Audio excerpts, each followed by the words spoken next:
Bismillahirrahmanirrahim. Assalamualaikum warahmatullahi wabarakatuh.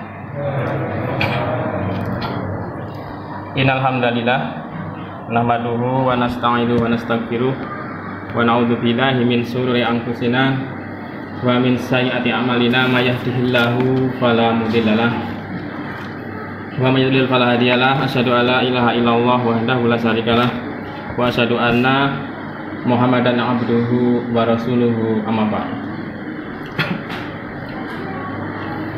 Sidang jamaah sholat isya dan tarawih rahimahullah. Saya mohon maaf yang kedua kalinya karena hari ini jadwalnya Ustadz Dr. Andri Nirwana MAG karena sesuatu hal izin tidak bisa memberikan kultum pada malam hari ini, sehingga untuk mengisi kekosongan saya akan menyampaikan lanjutan dari apa yang telah kita sampaikan pada pekan yang lalu, yaitu berkaitan dengan fondasi keislaman yang kita bangun dalam kehidupan kita. Telah kita sampaikan pada pekan yang lalu, ibarat membangun rumah, fondasi sangat penting sekali. Dan fondasi itu harus kuat dan kokoh agar dinding atap yang kita bangun di atasnya tidak runtuh dan tidak jatuh. Kemarin telah saya sampaikan berkaitan dengan hadisnya, yaitu saya baca lagi ya. Buniyal Islamu al khamsin. Syahadati an la ilaha illallah wa anna Muhammadan Rasulullah wa iqamis shalah wa ita'iz zakah wa haji al bait wa saumi Ramadan. Ya, hadis riwayat Bukhari dan Muslim. Yang artinya bahwa ya, Islam itu dibangun dengan 5 perkara. Yang pertama, persaksian bahwa tiada ilah selain Allah dan Muhammad adalah Rasulullah. Ini adalah fondasi rumah kita yang mau nggak mau harus kuat. Kalau nggak kuat, sekali lagi sia-sia tembok, dinding, atap yang kita bangun di atasnya. Kalau nggak mau runtuh dan hancur, maka fondasi mau nggak mau harus kuat. Ya, kalau perlu diberi cakar ayam ya, istilahnya teknik sipil ya, untuk bisa kuat menopang tembok dinding di atasnya. Yang kedua, mendirikan sholat. Para ulama mengibaratkan tiang. Jadi sholat kita itu adalah tiang yang menyangga atap rumah kita. Seperti di ceritanya ada tiangnya itu menyangga. Jadi sholat kita ibarat tiang-tiang yang menyangga bangunan rumah kita. Kemudian membayar zakat. Ya, ada ulama yang mengibaratkan zakat itu adalah karena fungsinya untuk membersihkan ya harta kita, kotoran yang ada dalam harta kita, maka ada ulama yang mengibaratkan zakat itu adalah ibarat pintu dan jendela kita. Ya. Karena kita bisa mengeluarkan kotoran dari pintu dan jendela, membuang sampah ya, membuang debu-debu dan tanah yang ada di lantai rumah kita, dikeluarkan, dibersihkan. Dan zakat adalah fungsinya untuk membersihkan harta yang kita miliki. Kemudian melaksanakan ibadah haji. Haji ini diibaratkan oleh para ulama adalah sebagaimana atap. Karena haji itu bisa termasuk bagian dari jihad fisabilillah. Hadisnya sudah kita sampaikan pekan-pekan yang lalu, bahwa seorang muslim itu jika safar, bepergian, itu adalah bisa dianggap berjihad. Termasuk haji, apalagi itu termasuk jihad fisabilillah. Bisa dikatakan jihad bil haji, jihad dengan haji. Tetapi menurut kaidah bahasa Arab, kalau jihad itu tanpa ada embel-embel itu namanya peperangan, pertempuran. Kalau pakai bil berarti jihad bil mal. jihad menggunakan harta, jihad bilisan, jihad menggunakan lisan, jihad bil haji berarti jihadnya bentuknya berhaji. Itu adalah atap kita, atap rumah kita. Dan yang terakhir adalah puasa Ramadan adalah ibarat dinding-dinding dan tembok-tembok rumah kita. Seperti sabda Rasulullah yang kemarin saya sampaikan ya, as-siyamu junnatun. Siam itu adalah benteng, tembok yang akan menghalangi kita dari dosa dan maksiat. Baik, saya teruskan. Nanti insya Allah sampai maksimal setengah 8 ya. Semoga selesai. Fondasi harus kita kuati, yaitu la ilaha illallah. Ya, syahadat tauhid ini mengandung ya 2 rukun. Rukun pertama adalah an-nafi, menafikan, ya, mengingkari. Rukun kedua menetapkan atau al-isbat. Jadi la ilah berarti tidak ada sesembahan, tidak ada ilah. Itu artinya adalah menafikan, tidak ada sesembahan, tidak ada ilah. Ha illallah, la ilaha illallah, yaitu hanyalah kecuali Allah. Menetapkan Allah saja yang kita sembah dan kita ibadahi. Ya, juga termasuk yang memberikan rezeki, nikmat kepada kita semua adalah Allah saja, nggak ada yang memberikan rezeki selain Allah. Yang memberi manfaat dan madarat hanya Allah, tidak ada yang lainnya. Jin, setan nggak ada yang memberikan madarat. Ya, jadi kita nggak usah takut, jin, setan nggak usah takut. Manusia itu adalah makhluk tertinggi. Kalau takut pada jin, setan, berarti kita menurunkan derajat kita sendiri. Ya, nggak usah takut, kita hanya takut kepada Allah. Karena yang memberi manfaat dan madarat hanyalah Allah Subhanahu Wa Taala. Juga adalah Allah yang harus paling kita cintai, yang sudah saya sampaikan pekan yang lalu. Yang terakhir, yang kelima yang akan saya sampaikan hari ini adalah bahwa tidak ada yang kita mintai doa kecuali Allah Subhanahu Wa Taala. Ini penting, karena doa adalah senjata kaum muslimin. Ya, walaupun doanya kepada Allah itu syaratnya harus langsung, tidak boleh melalui perantara, atau istilah bahasa Arabnya adalah tidak boleh tamasul dengan yang tidak disyariatkan. Yang boleh, yang bagaimana yang boleh? Yaitu kita boleh berdoa dengan sifat-sifat Allah. Misalkan kita mau minta Allah rezeki yang banyak, kita awali dengan memuji Allah, ya Rozak, berilah aku rezeki, berilah aku kemudahan untuk melunasi hutang dan seterusnya. Jadi boleh berdoa menggunakan perantara sifat-sifat Allah, Asmaul Husna. Ya, tidak boleh bertawasul dengan orang yang mati, kuburan, kemudian orang yang sudah meninggal, tidak boleh.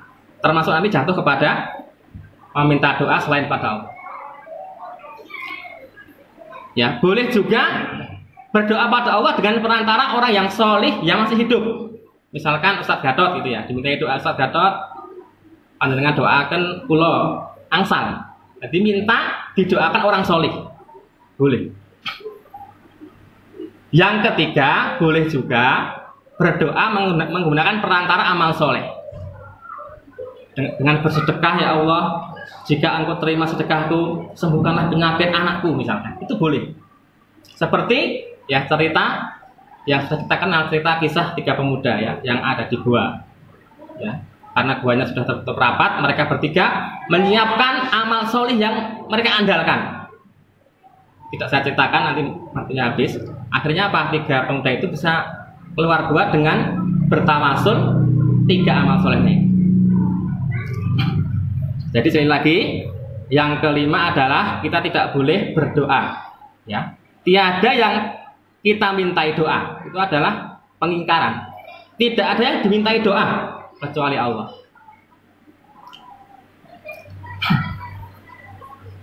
Walaupun ya kita mungkin pernah mendengar kisah orang-orang musyrik Quraisy yang berdoa.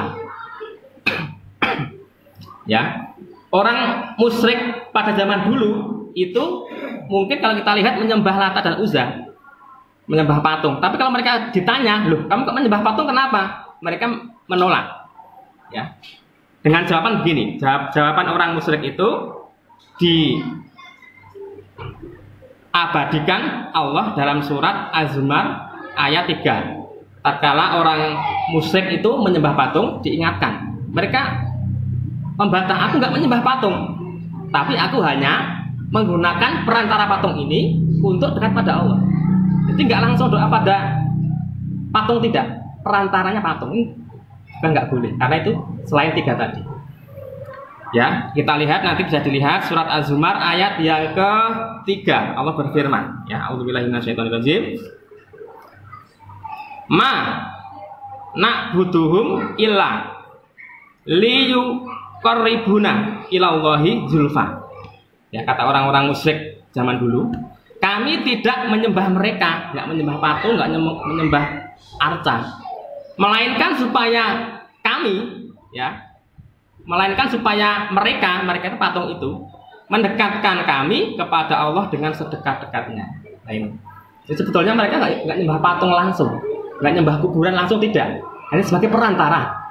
Kadang orang yang mungkin takziah, kadang orang yang mungkin ziarah ke kuburan itu nggak minta kuburan, cuman mungkin meminta si mayit bisa biar berdoa pada Allah. Jadi tidak langsung Mbah misalkan sudah meninggal simbahnya, aku minta rezeki yang tidak, cuman orang itu meminta simbah yang sudah mati biar doa pada Allah dilancarkan rezekinya. Itu juga termasuk menghancurkan fondasi keislaman kita. Namanya bertawasul kepada selain Allah. Saya kira itu Bapak Ibu sekalian, waktunya tinggal sebentar, sedikit lagi sudah 7:30. Yang terakhir karena para ulama sudah mewanti-wanti bahwa perbuatan menyekutukan Allah itu adalah perbuatan yang sangat samar, ya. Kita harus berdoa pada Allah. Ada banyak doa agar kita itu terhindar dari perbuatan musyrik, ya, perbuatan yang menghancurkan fondasi keislaman kita. Doanya mungkin bisa dilihat di dalam zikir pagi sore. Itu ada, ya.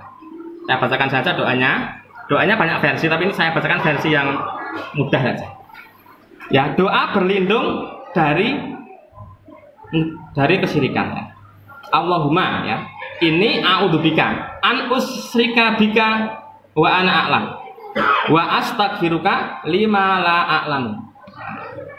Ini adalah doa agar kita terhindar dari hal-hal yang menghancurkan fondasi Islam kita, ya.